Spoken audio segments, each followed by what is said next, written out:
Welcome to Modern Home Masterminds with Bespoke Brokers. I'm Shauna Glazier, designated broker and owner.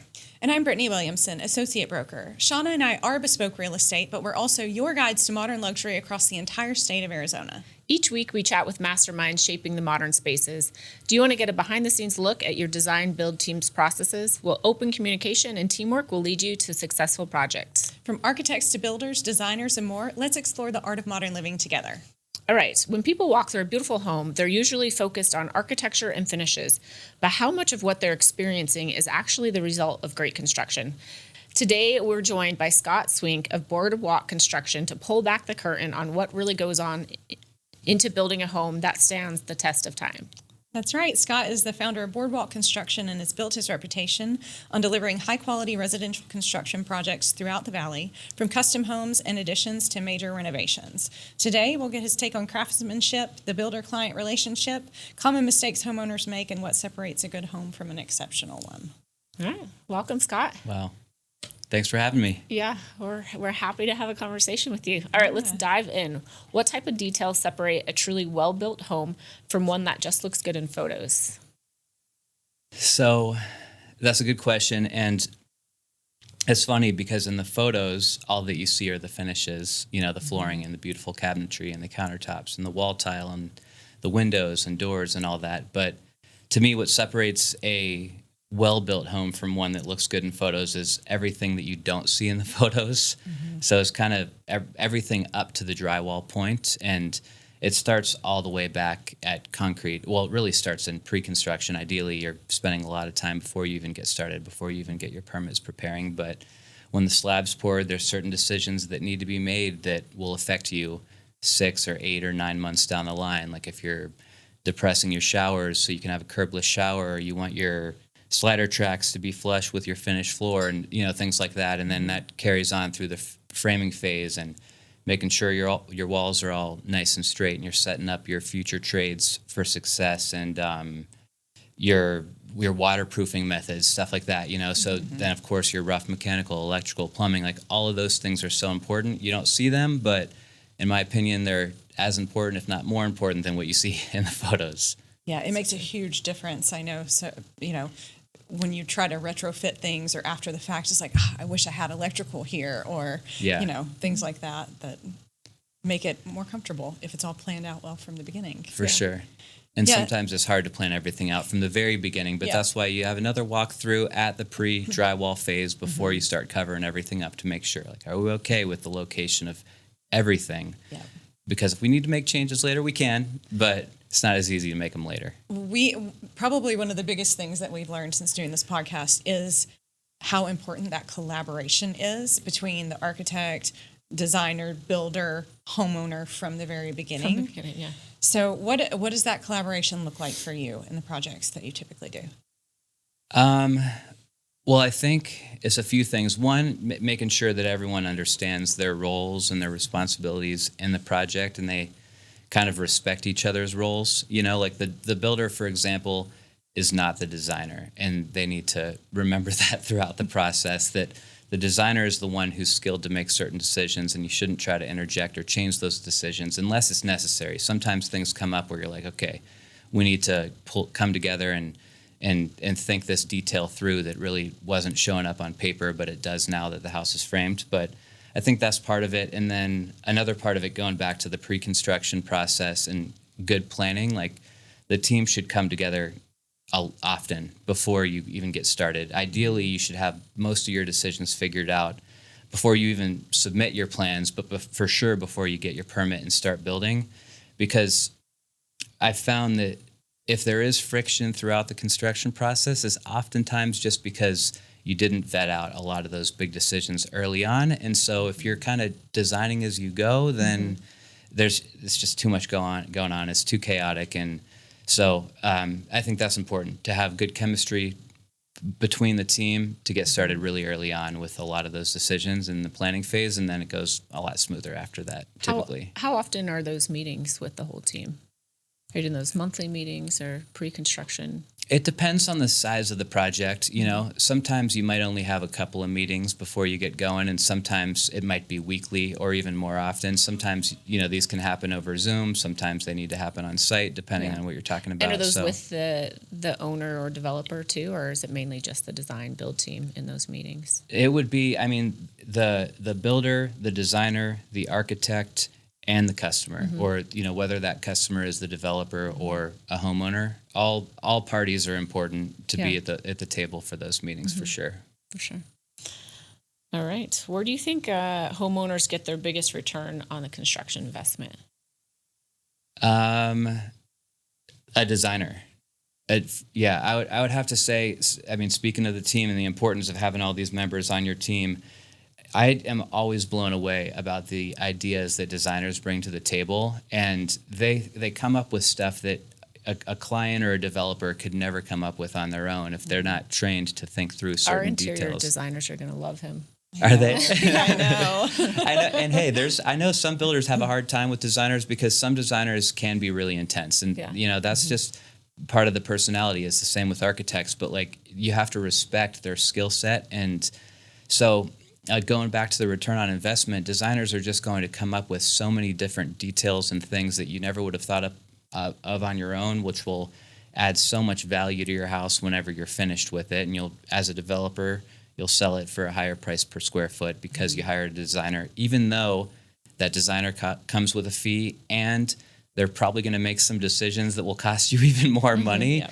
But I found that the money you spend will be gained back and then some. And they typically know where to put the money too, which is something that I think especially homeowners don't always understand, where they're going to get the biggest return, biggest bang for their buck.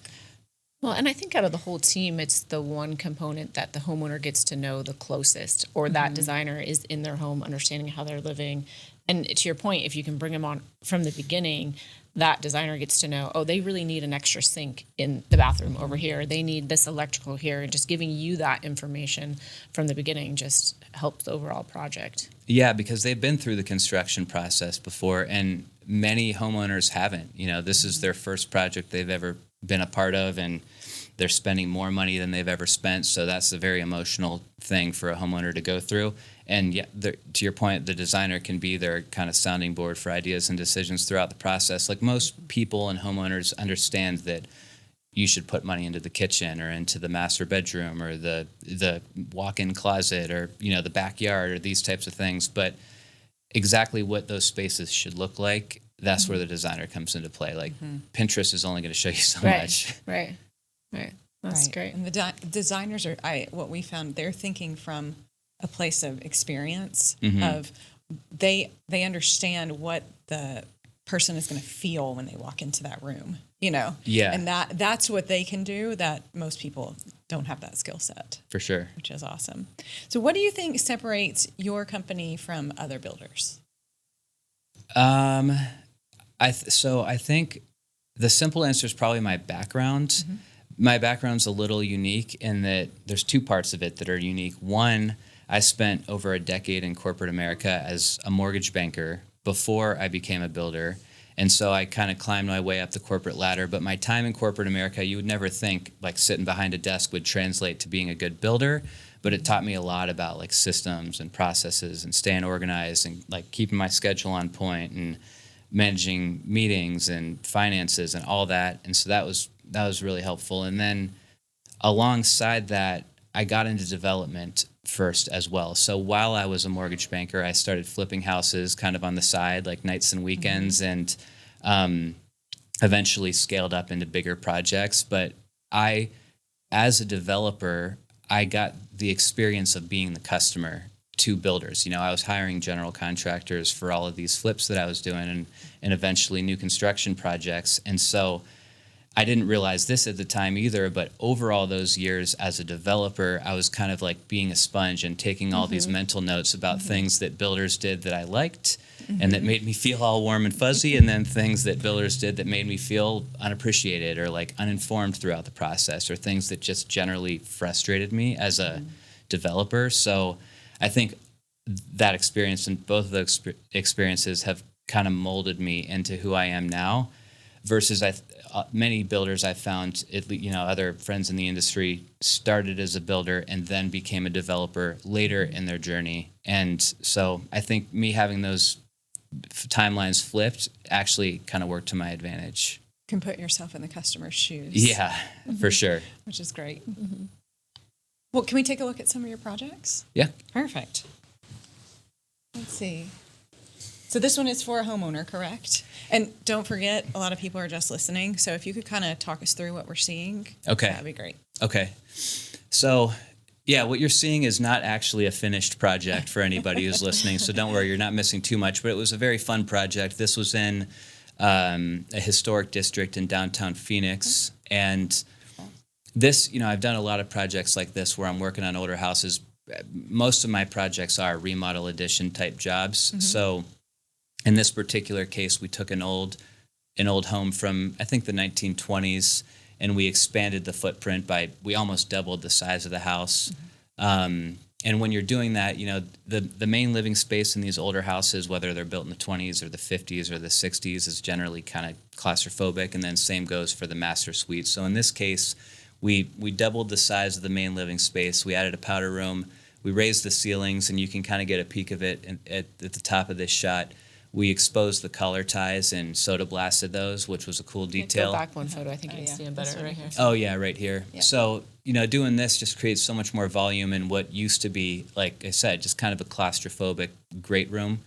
And then I don't think I have any photos of it up, but on the master side of this house, which is just behind that powder room in the back of this shot, is where we took what was a tiny bedroom and a tiny closet, and we created like a proper his and her closet, a big ensuite bathroom with a shower that has a door leading to the backyard. They plan to put a pool in eventually. So this was a fun one. And a little detail, a little detail about this kitchen that was unique is that the customer actually was kind of like a woodworker on the side. It's not his full-time job, but he actually did all this cabinetry himself. I think it turned out amazing. I was nervous going into it, not knowing for sure what his experience was, but he absolutely killed it. I was trying to convince him by the end of the project if he would work with me on future jobs, and he was like, no, definitely not. No way. Yeah, it's beautiful. Is that curved on the island? Yeah. Oh, yeah, that was a detail where when I saw that on the rendering, I was like, oh my gosh, how is he going to pull this off? But and he that nailed color it. is great too. I mean, that's just what we're seeing a lot more of right now. Yep, and the green countertops. This powder room here was the wife. She actually does a lot of commercial work, and so I think that's where this inspiration came from. Is like this powder room feels like something you'd see at a restaurant, maybe more than like a house. So turned out They nice. definitely made some bold choices with the design here. They did, which but is it's fun. historic Phoenix, right? That you run into this. I love it. Yeah, you It's can a lot get of away with character. that. Yeah, and it's different. It's not the same thing over and over again. Yeah. This one is really pretty. Yeah, this was another one. This is actually one of my flips. So this was South Scottsdale. I've done a lot of jobs in South Scottsdale over the years, both flips and some specs. And I just love that part of town. I feel like it's kind of slept on, like still, which is weird, but it's just so central. And there's some neighborhoods that are starting to catch on where you see a lot of new construction happening. The lots are smaller, but there's a lot of character in these old houses. Yeah. This is the bathroom to that one? Yeah. Is this the primary this bath? is the same one. Okay. Yeah. There's hardly any drywall in that bathroom. It's wrapped in either tile or it's really pretty. granite. And again, a little darker tones, which is something that we are seeing quite a bit now. Is this the same house? This is a different house, but kind of the same era. Yeah, it's another one of those ones where so this was again a flip of mine. This wasn't a customer job, but I feel like you can get away with making some bolder decisions in these South Scottsdale neighborhoods because around here, so many people just do the kind of cookie cutter Home Depot remodel, and they hope to sell to maybe as a starter home or to an Airbnb investor. But I found with both of these projects that anytime that you do some details like this, like a black kitchen or this dining table, this integrated into the kitchen island, people walk in and they're like, whoa, I've seen 10 houses today, but like this one's different. And they remember it. Yeah. Yeah, very cool. So do you stage your flip houses before you Yeah, them? You not stage them? personally, but I've worked with a couple different staging companies around town, Modern Manor, Attractive Interiors. We love Modern Manor. Yeah, they've done They did a couple of my projects. This is the one that I wanted to get to. So this is a huge addition to a very tiny home. Yeah, correct? yeah. This is practically a tiny home. This is another historic neighborhood in downtown Phoenix. So it's an old brick home now that's somewhere around 800 square feet as it stands today, which is kind of this room that you see.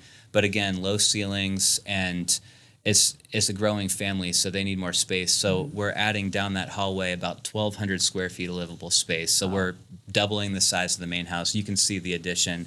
So you can see the main house up in the front. That's really tiny with the red brick, and then this is the addition behind it. Correct. Yep. Nice. And so it'll be similar to the last one that we looked at, where this will give them much more living space for entertaining with their family. It'll give them a proper master suite.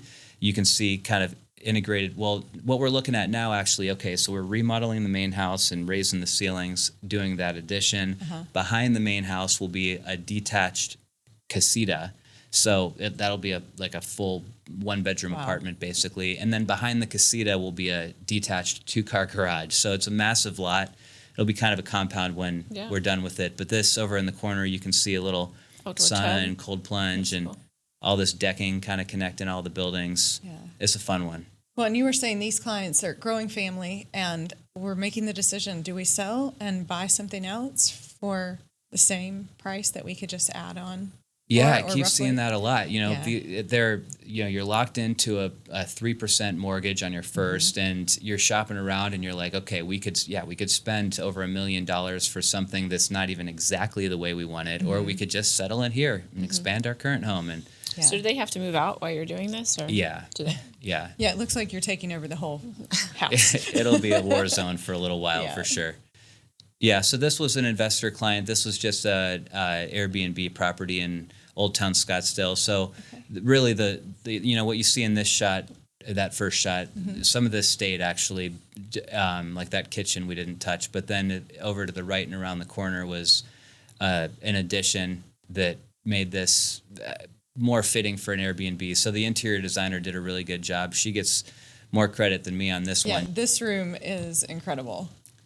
Yeah, this was a fun one, and it looks right out to the pool, and you can't see it from this shot, but also looks out to Camelback Mountain, which you know us around here, we're a bunch of mountain worshipers, so people appreciate It's that. our oceanfront view. Yeah, It is. And you were saying you could see this mural from Indian from School? Indian School. Right. Yeah, I'm sure if you're driving east So on Indian that School, you section can see is that the mural. addition, right? Yeah, the section to the left of this shot. Yeah. Okay.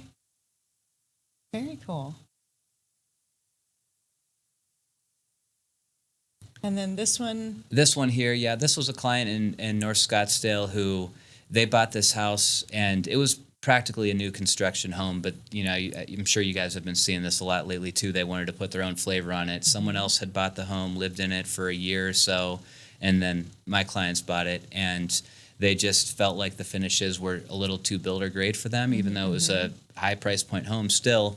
So they hired an interior designer and brought me on to come and basically refresh all the finishes, and it turned out really nice. Great. Nice. Very cool. Well, thank you so much for sharing these with us. Yeah. Yeah. All right, we'd like to do a little rapid fire. Okay. Ready? Yeah. All right, remodel or new build? Remodel. Yeah?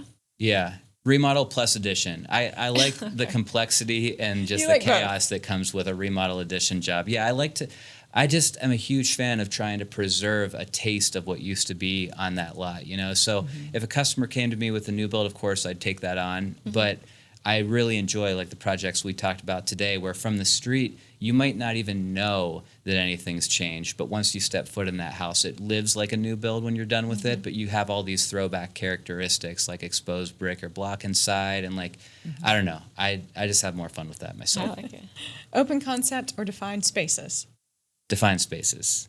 Yeah. We were talking about that earlier. The open concept was popular for a while, and I bought into it. There's a wow factor to like walking into a huge, great room with big ceilings and just like, oh my gosh, look at this volume. But nowadays, especially after COVID, I feel like people want more, like they want a dedicated office where they can go hide away, or a place for their kids' toys to hide or whatever. And, they don't want to necessarily be sitting there watching TV, and everyone in the house, no matter where they're at, can be disturbed and distracted by what they have going, so. Yeah. I We think- just actually sold a house in North Scottsdale that had what my clients referred to it as a Zoom room. A Zoom. Okay. Yes. Yeah, there you go. Because they could just close Love the door, it. do their Zooms from there. We might know the answer to this one. One thing every homeowner should spend more money on. And if you say interior design, I'm going to ask for a second. Okay. Yeah, I do still think I stand by that, and it's hard to justify the expense sometimes. But one thing they should spend more money on, I mean, I think the landscaping, whether you're a developer or you're a homeowner, people spend so much time on the interiors, which are important. But we spend a lot of time outdoors here in Arizona. You know, we should spend more money on the landscaping. And it ages so well with the house. Yes. Totally. Yeah. Yes. And it Landscape, gives you hardscape, more, I 100% agree. it gives you more livable space Yeah. if you do it right. It does. You know? Yeah, 100%. What keeps you up at night on a job? Not being organized really is what keeps me up, because I'm sure you guys go through this, and anyone who's involved in projects like this goes through this, no matter what hat you're wearing. But if you get to a place where you're disorganized and you have too much going on, those will wake you up in the middle of the night of like, oh my gosh, I forgot to do this, or I forgot to call in that inspection, or I forgot that client said something to me in the middle of that walkthrough earlier, and I forgot to take note of that, and I didn't make my plumber aware of it. So like, I, over the years, have come up with really good routines of staying organized and keeping all these little bits of information together. So I wake up at night less nowadays, which is good. Systems keep you up. Yeah. Okay, what's your favorite phase of construction? Framing. Yeah. I really love, I mean, because that's just when I feel like it's very rewarding, like especially on a lot of these jobs we looked at today. You do demo, and okay, so you strip back all the mess, and then you do all your shoring, and when you frame up all the walls and you can start walking through the house for the first time and really visualize the spaces is just such an exciting moment. And I find that with clients, they start to be able to see like, oh, this is like roughly where I'll be able to put my furniture in my new living room, or this is what my new bedroom will look like. It's just, I don't know, it's exciting. And there's obviously a lot of steps that are equally as rewarding, but I love framing. Nice. I think that's a good phase as well. Yeah. I have a hard time visualizing it when it's just Yeah. blank. So, Yeah. Well, thank you so much for coming on our show and sharing your insights with us. We are going to link all of your information in our show notes. If you want to tell our listeners where they could find you, though, that would be great. Okay. Yeah. So you can find me on Instagram, boardwalk.construction, I think is how you can find me on Instagram. And there's a link to my website on there too. My phone number's on my website. You can call me there, and be happy to talk. That's great. We can always help introduce too. Yep. Appreciate that. All right, that's it. Thank you for joining us. Thanks for having me. And that's it for today's episode of Modern Home Mastermind. If you've enjoyed the show, please like, rate, and subscribe. Thanks to our guest for sharing his insights, and to you for learning about everything modern with us. If you're ready to take the next step in your real estate journey, please reach out to us at Bespoke Real Estate. And until next time, keep living, loving everything modern.